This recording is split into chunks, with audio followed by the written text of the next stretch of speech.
This is the story.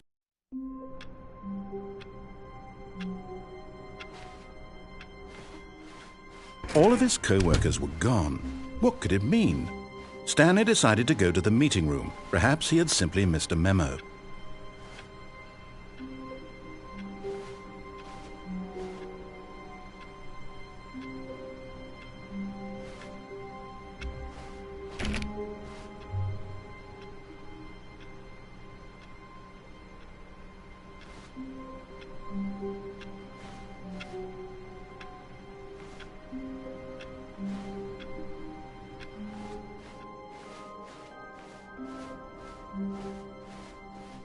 When Stanley came to a set of 2 open doors, this was not the correct way to the meeting room, and Stanley knew it perfectly well. Perhaps he wanted to stop by the employee lounge first, just to admire it.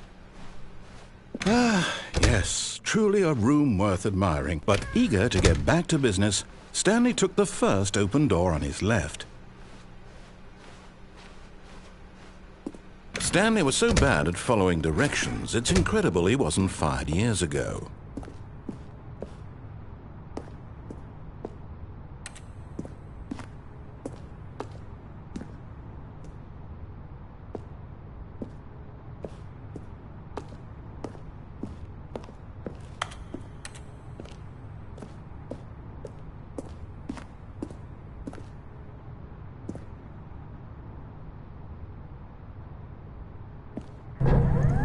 Look, Stanley, I think perhaps we've gotten off on the wrong foot here. I'm not your enemy, really, I'm not.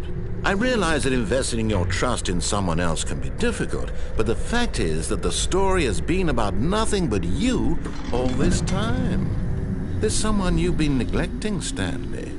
Someone you've forgotten about. Please, stop trying to make every decision by yourself. Now, I'm not asking for me, I'm asking for her. This is it, Stanley. Your chance to redeem yourself, to put your work aside, to let her back into your life. She's been waiting.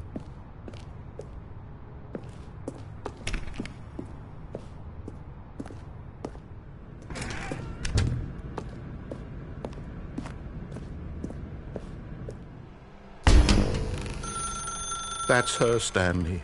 You need to be the one to do this. To reach out to her. If you can truly place your faith in another, then pick up the phone. As Stanley picked up the phone, a white light engulfed him, filling him not just with radiance, but with hope.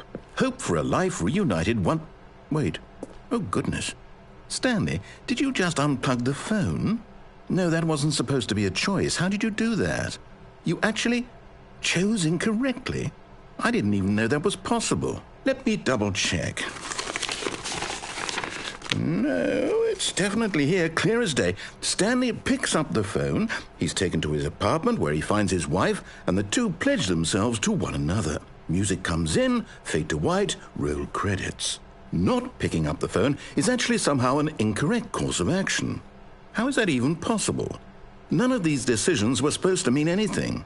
I don't understand. How on earth are you making meaningful choices? What did you... Wait a second. Did I just see... No, that's not possible. I can't believe it. How had I not noticed it sooner? You're not Stanley. You're a real person. I can't believe I was so mistaken. This is why you've been able to make correct and incorrect choices. And to think I've been letting you run around in this game for so long. If you'd made any more wrong choices, you might have negated it entirely. It's as though you completely ignored even the most basic safety protocol for real-world decision-making. Or did you not grasp the severity of the situation? Well, I won't have that kind of risk on my watch. I'm going to stop the game for a moment so we can educate you properly on safe decision-making in the real world. Please observe this helpful instructional video. Choice. It's the best part of being a real person, but if used incorrectly can also be the most dangerous. For example, in this scenario, a hypothetical real person named Rupert has a choice. He could invent a machine that eliminates food shortages across the world to make life better for all people. Or he could spend years of hard work forgetting how to read. Which choice would you make? Remember that unlike here, the real world makes sense, and at no time should you make a choice that does not conform to rational logic. If you find yourself speaking with a person who does not make sense, in all likelihood, that person is not real. Allow the person to finish their thought, then provide an excuse why you cannot continue talking. Turn to a partner and practice saying, "My goodness, is it 4:30? I'm supposed to be having a back, sack, and crack." Excellent. Making choices on a regular basis is the best part to a healthy decision-making process. Most medical professionals recommend making at least 8 choices per day. Do you make more than 8? Less? And finally, if you begin to wonder if your choices are actually meaningful and whether you'll ever make a significant contribution to the world, just remember that in the vast infiniteness of space, your thoughts and problems are materially insignificant, and the feeling should subside. At this time, your instructor will guide you in an exercise to test and reinforce the material covered in this video. Welcome back. You may have noticed that this room has begun to deteriorate as a result of narrative contradiction. But not to worry. Now that you're properly informed on good decision-making, we're going to revisit a choice you made just a few minutes ago and see what the correct thing to do would have been. This way, please.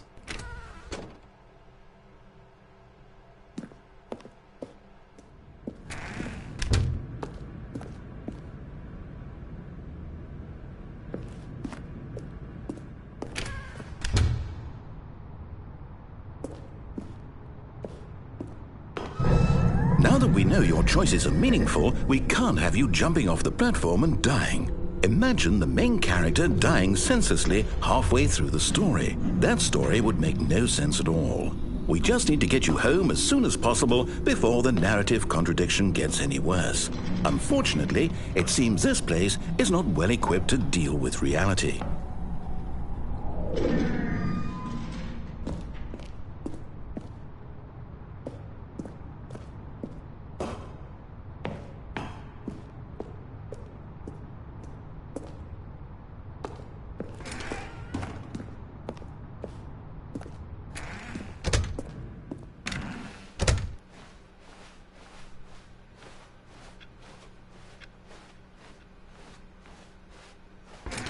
Almost there. You'll take the door on the left, back to the correct ending, the story will have resolution once again, and you'll be home free in the real world.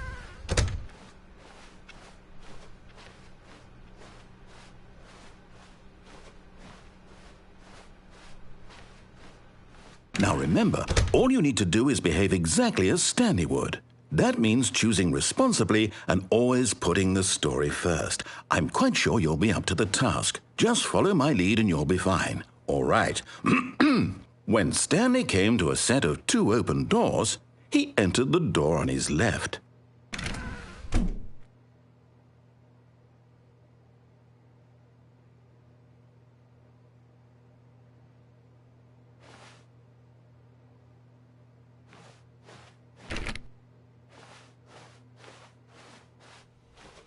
No! Why did you do that? Quickly, hurry back in the other direction. Perhaps we're not too late.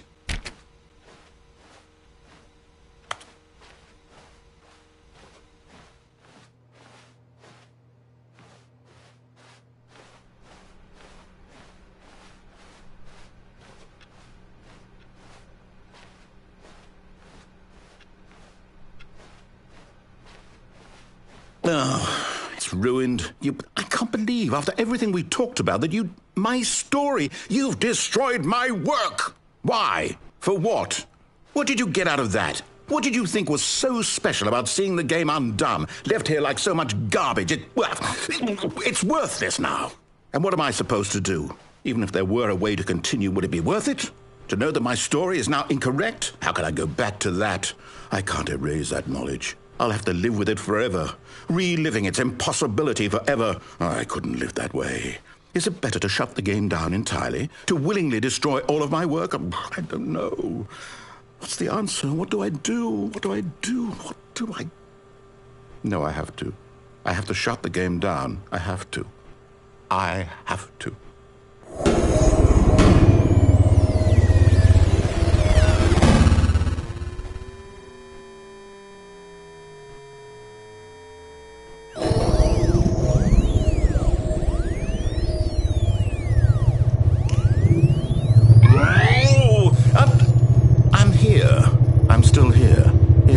Rubbish. With you who thought you were so clever. Now look where we are. My entire game is destroyed. It was the only thing in the world that was mine, and you've run it into the ground. What, did you think that would be funny? You just had to see?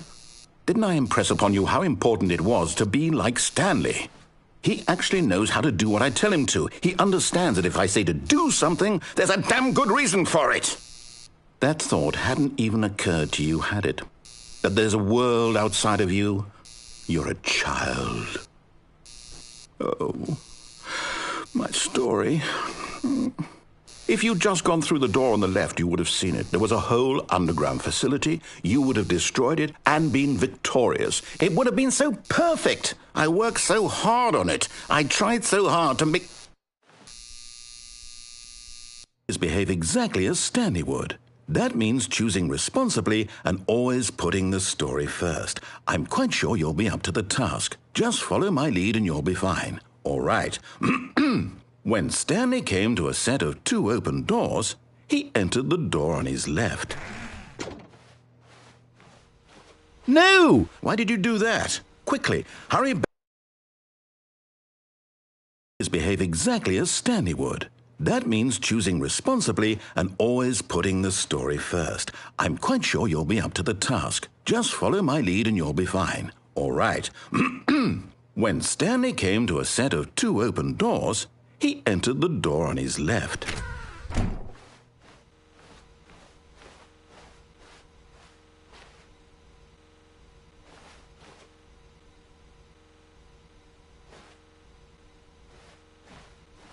No! Why did you do that? Quickly, hurry back.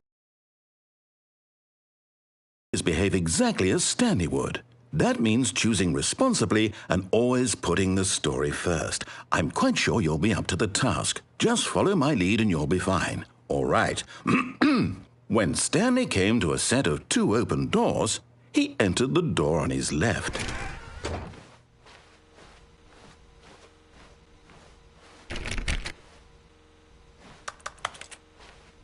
No! Why did you do that? Quickly, hurry back. Behave exactly as Stanley would. That means choosing responsibly and always putting the story first. I'm quite sure you'll be up to the task. Just follow my lead and you'll be fine. All right. When Stanley came to a set of 2 open doors, he entered the door on his left. No! Why did you do that? Quickly, hurry back. Behave exactly as Stanley would. That means choosing responsibly and always putting the story first. I'm quite sure you'll be up to the task. Just follow my lead and you'll be fine. All right. When Stanley came to a set of 2 open doors, he entered the door on his left.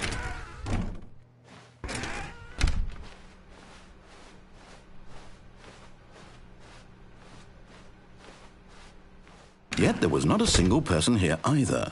Feeling a wave of disbelief, Stanley decided to go up to his boss's office, hoping he might find an answer there.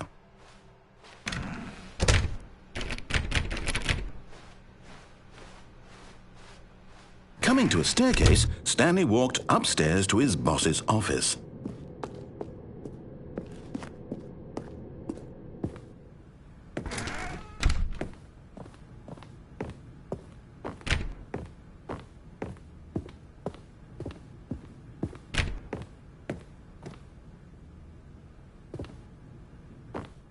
Stepping inside his manager's office, Stanley was once again stunned to discover not an indication of any human life. Shocked, unraveled, Stanley wondered in disbelief who orchestrated this, until he saw the door with a voice receiver next to it. Surely behind this door lay all the answers to his questions. And beyond all probability, he knew the passcode. He had seen it on his boss's computer just last week. Nightshark 115. Was this the code to open the door? Would it still work? There was only one way to find out. Stanley had been trained never to speak up, but now he would draw from within himself the courage to face the unknown. He drew a sharp breath and then spoke the code.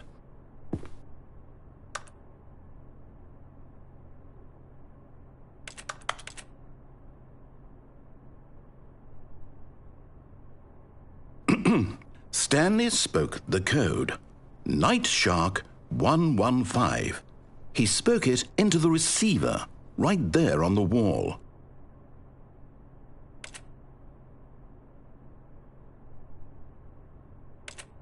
I'm sorry, is there a problem? You didn't mishear me, did you? Please speak the code into the receiver. Otherwise we can't get on with the story. This is a crucial step.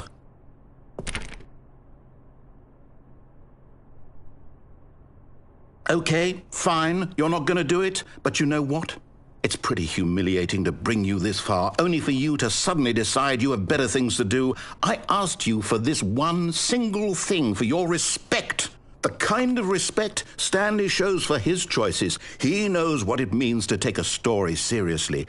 If you didn't want to see what I had to show you, then why did you come here? You had a choice, you know. You could have gone through the door on the right. You could have done whatever the hell you wanted over there. Why did you come this way? Speak. Say something to me. Explain yourself, you coward. You...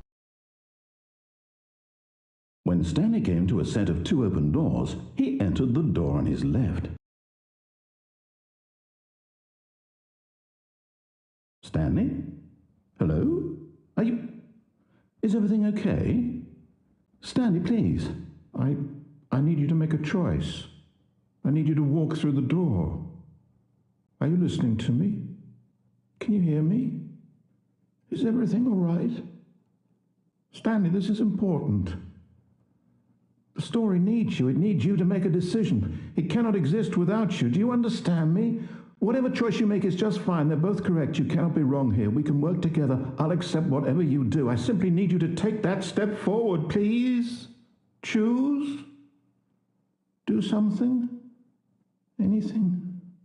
This is more important than you can ever know. I need this. The story needs it. So, you hear me? Are you there? Are you listening to this? Stanley, are you there? Okay. It's okay, I can wait. You need time to decide. Time to make sure your choice is correct. That is the best choice. That's all right. I'll wait for you to decide what's the right thing to do. Take as much time as you need.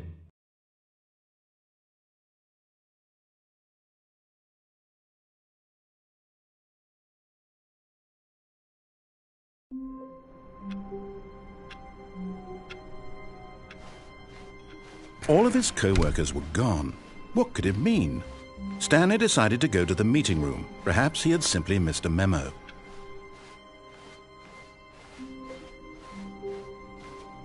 When Stanley came to a set of 2 open doors, he entered the door on his left.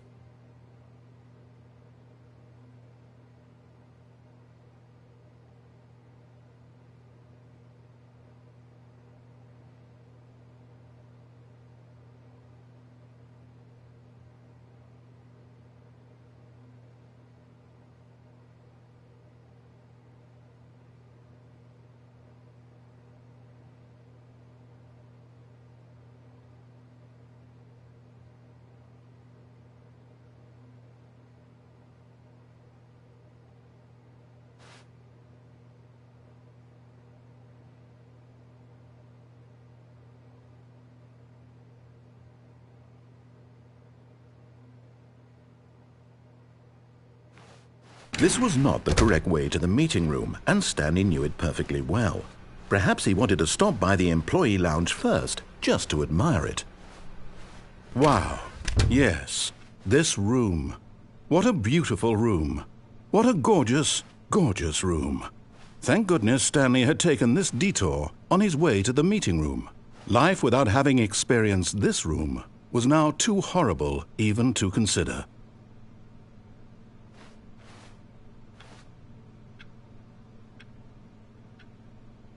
Yes, really, really worth it being here in the room. A room so utterly captivating that even though all your co-workers have mysteriously vanished, here you sit looking at these chairs, but eager to get back to business. Stanley took the first open door on his left. Stanley was so bad at following directions, it's incredible he wasn't fired years ago. Look, Stanley, I think perhaps we've gotten off on the wrong foot here. I'm not your enemy, really, I'm not. I realize that investing your trust in someone else can be difficult, but the fact is that the story has been about nothing but you all this time. There's someone you've been neglecting, Stanley. Someone you've forgotten about. Please, stop trying to make every decision by yourself. Now, I'm not asking for me, I'm asking for her.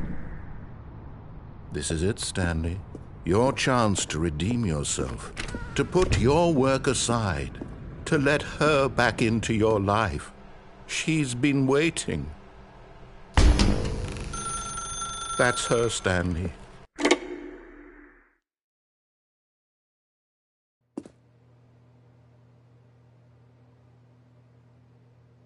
Oh, Stanley, is that you? Hold on, sweetie. Sorry to keep you waiting. I'm just pulling the bread out of the oven. All right. Okay, there we go. All right, now, I want you to come in and tell me all about your day. Gotcha. Oh, come on. Did you actually think you had a loving wife who'd want to commit their life to you? I'm trying to make a point here, Stanley. I'm trying to get you to see something. Come inside. Let me show you what's really going on here. Sorry, but you're in my story now.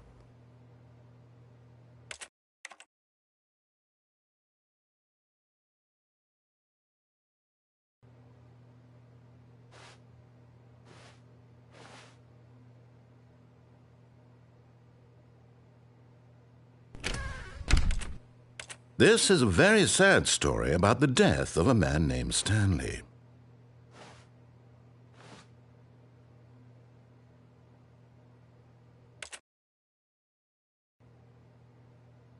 Stanley is quite a boring fellow. He has a job that demands nothing of him, and every button that he pushes is a reminder of the inconsequential nature of his existence. Look at him there, pushing buttons, doing exactly what he's told to do.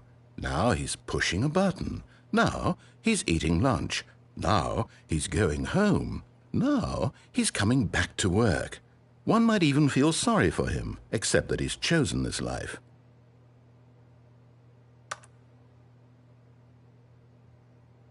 But in his mind, in his mind he can go on fantastic adventures. From behind his desk, Stanley dreamed of wild expeditions into the unknown, fantastic discoveries of new lands. It was wonderful, and each day that he returned to work was a reminder that none of it would ever happen to him. And so he began to fantasize about his own job. First, he imagined that one day while at work, he stepped up from his desk to realize that all of his co-workers, his boss, everyone in the building had suddenly vanished off the face of the earth. The thought excited him terribly.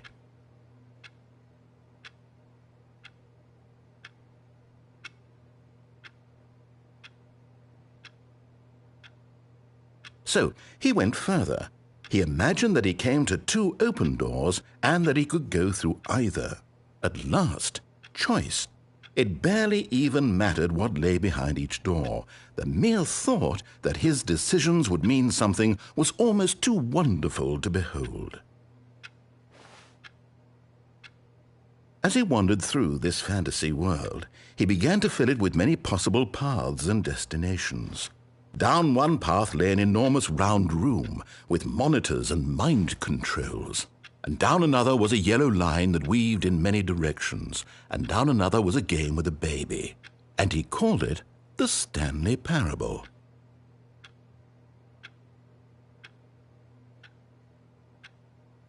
It was such a wonderful fantasy, and so in his head he relived it again, and then again, and again, over and over, wishing beyond hope that it would never end, that he might always feel this free. Surely there's an answer down some new path, mustn't there be? Perhaps if he played just one more time.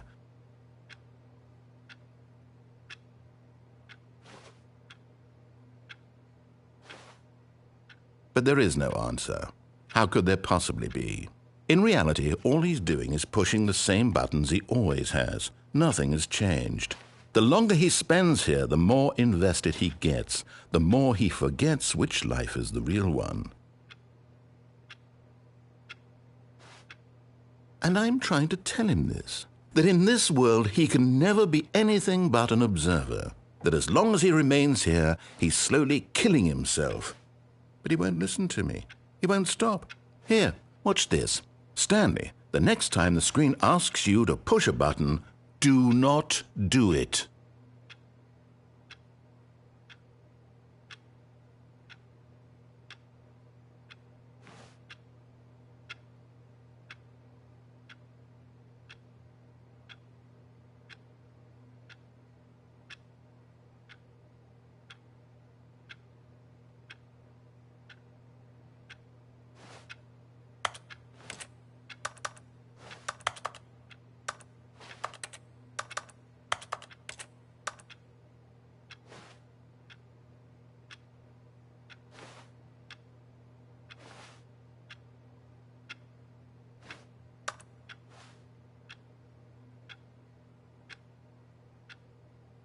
You see?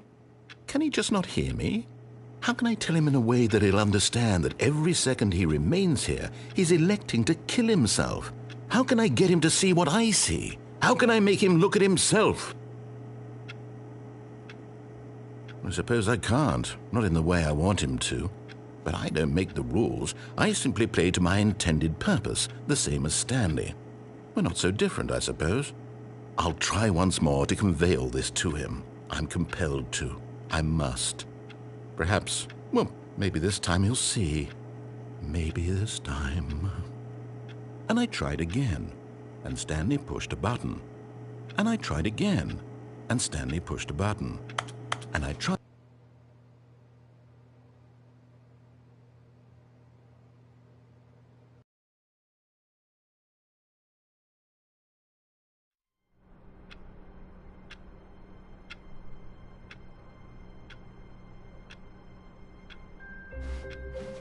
All of his co-workers were gone. What could it mean? Stanley decided to go to the meeting room. Perhaps he had simply missed a memo.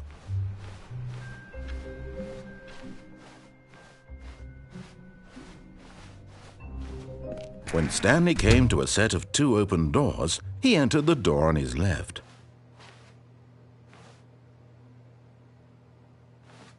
This was not the correct way to the meeting room, and Stanley knew it perfectly well. Perhaps he wanted to stop by the employee lounge first, just to admire it. The lounge was sublime, a work of art. What was it about this room that called so deeply and so personally to Stanley? Its grace? Its subtle charm? No. Stanley knew it was something deeper, something darker.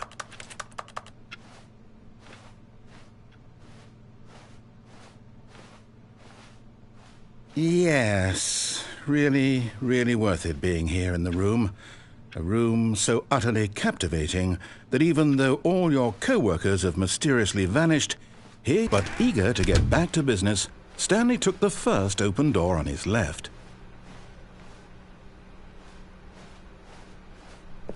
Stanley was so bad at following directions, it's incredible he wasn't fired years ago.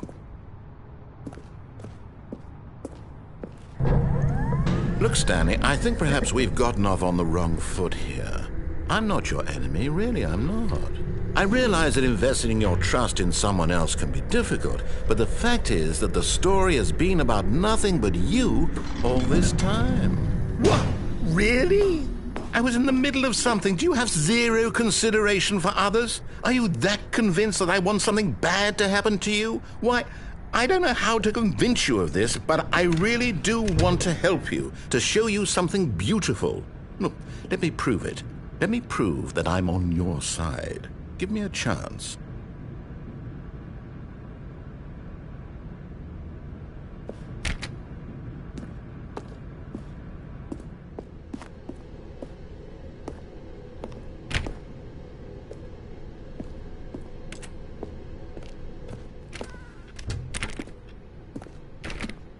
Now listen carefully, this is important.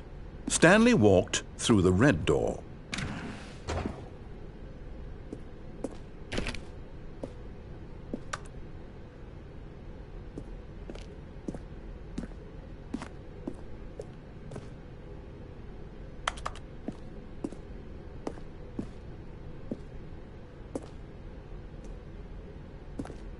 Aha, perhaps you misunderstood.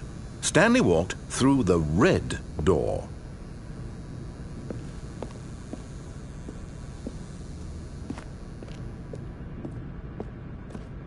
I still don't think we're communicating properly. Stanley walked through the red door. All right, fine, go ahead, Stanley. You want to know so badly what's out there? You want to find out what lies at the end of this road you've chosen? Well, don't let me stop you. You see? There's nothing here. I haven't even finished building this section of the map, because you were never supposed to be here in the first place. Broken rooms, exposed developer textures. Is this what you had wanted? Was it worth ruining the entire story I had written out specifically for you? Do you not think I put a lot of time into that? Because I did.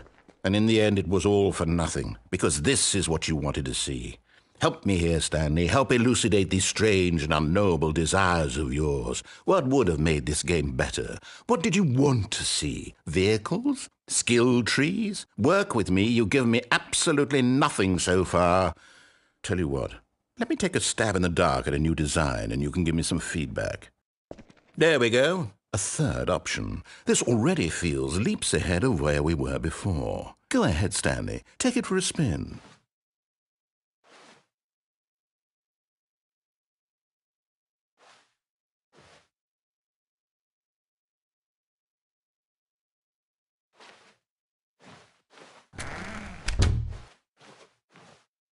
Okay, I'm going to stop you there. Now, tell me about your experience with this new version. Would you say that the game benefited from allowing you more choices?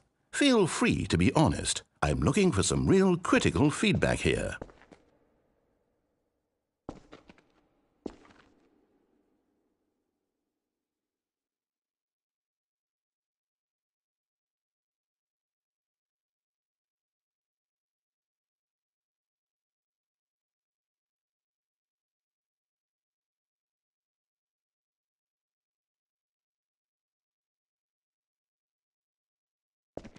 Aha! You see, I knew I was onto something. Where do these flashes of inspiration come from? How did I know the game needed a third door? Well, it's instinct mostly, a calling in your gut. I really couldn't say where the idea came from, except that I felt it in my soul. You can't teach that, Stanley. Don't even try. Here, based on the data from your previous playthrough, I've compiled a new version. And to be perfectly candid, I think I've knocked it out of the park with this one. Let's take a look.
Now, would you say that competitive leaderboard helped you feel motivated to keep walking through doors? Again, honest answers, please.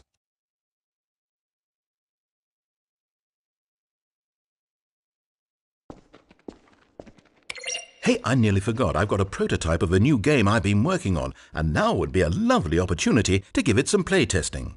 You wouldn't mind taking a look at it, would you? Perfect. Let me boot it up. In this game, the baby crawls left towards danger. You click the button to move him back to the right, and if he reaches the fire, you fail. It's a very meaningful game, all about the desperation and tedium of endlessly confronting the demands of family life. I think the art world will really take notice. But of course, the message of the game only becomes clear once you've been playing it for about 4 hours. So why don't you give it 4 hours of play to make sure it's effective? Be sure to keep notes on your experience.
You heartless bastard.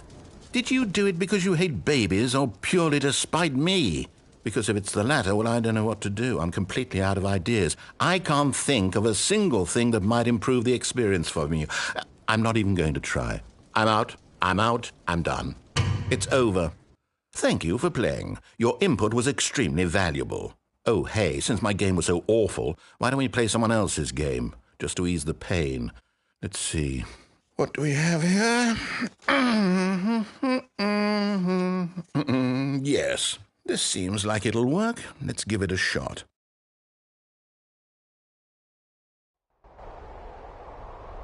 Aha! Fascinating. What do you think this game is about, Stanley? What's our backstory? What is our motivation? Well, it seems obvious to me that you are meant to play as a creepy man spying on innocent civilians below you from up high in your creep tower, perhaps for some sort of twisted, erotic purpose. Yes, that must be it. What a fascinating venture into the experience of total mental depravity. So far, I love everything about this game, Stanley. And it seems there's even more. Come, let's venture outward and see what else is out there.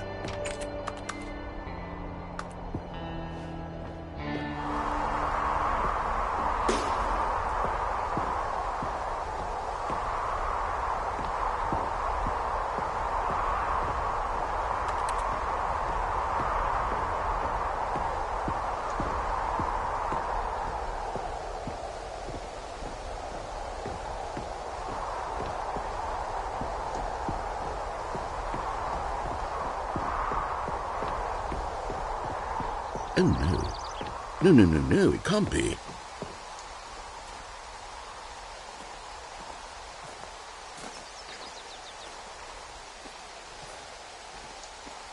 It is. It's an open world game. Good God, quickly block it off.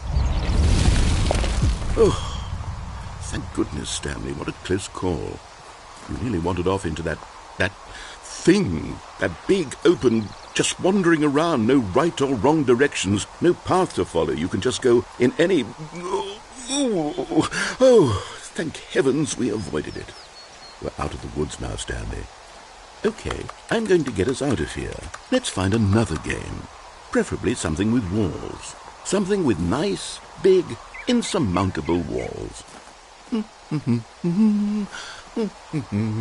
Okay, I think this will be just the thing.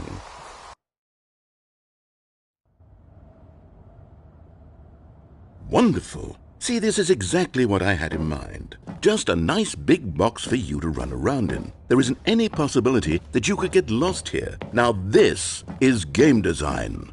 Stanley, if you manage to get lost in this game, I will be phenomenally impressed. Okay, so what exactly do we do here? Let's see. There are lots of cars here in the back, but obviously there's no racetrack. Okay, I'm seeing that there's a ball of some kind back here. Is this game sports ball? Stanley, I think it's sports ball. Oh, what fun. We shall run the bases and do a touchdown together? Yes, I think surely we must. Okay, Stanley, here's the ball. Have fun.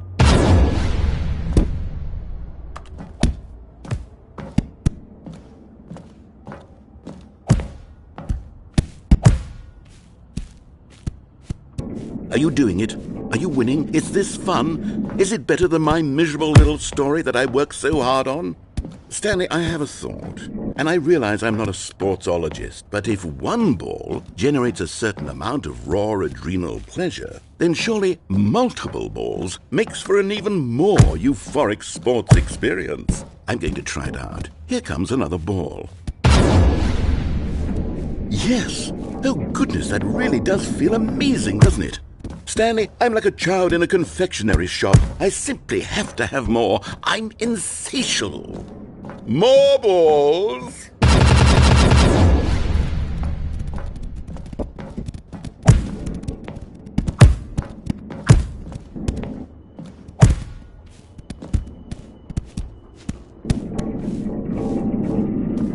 Are you enjoying this, Stanley? Are you having fun?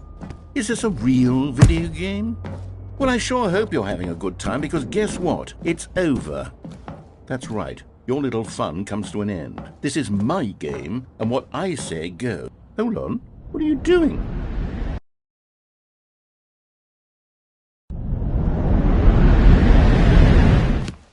Stanley, don't do that. I can't follow you there. I can't help you. How will you write a story without me? You can't do it. You know that. Stanley, come back.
I wonder what he found. If what he wanted was to be the leading man in his own story, well, perhaps he's gotten it, down in wherever he is right now. I wonder if he's happy with his choice, and if he's learned the heavy cost that comes with it. He'll understand soon what I was trying to tell him. He needs me. Someone who will wrap everything up at the end, to make sense out of the chaos and the fear and the confusion. That's who I am. That is what I mean to this world. Oh, yes. Yes, I'll be back. There's no other way. Once this ends, after it all comes to a close, then I'll be back. The end will be here soon. Very soon. I can wait.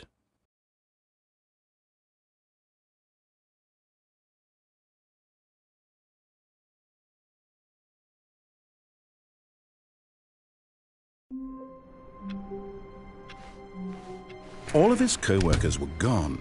What could it mean? Stanley decided to go to the meeting room. Perhaps he had simply missed a memo.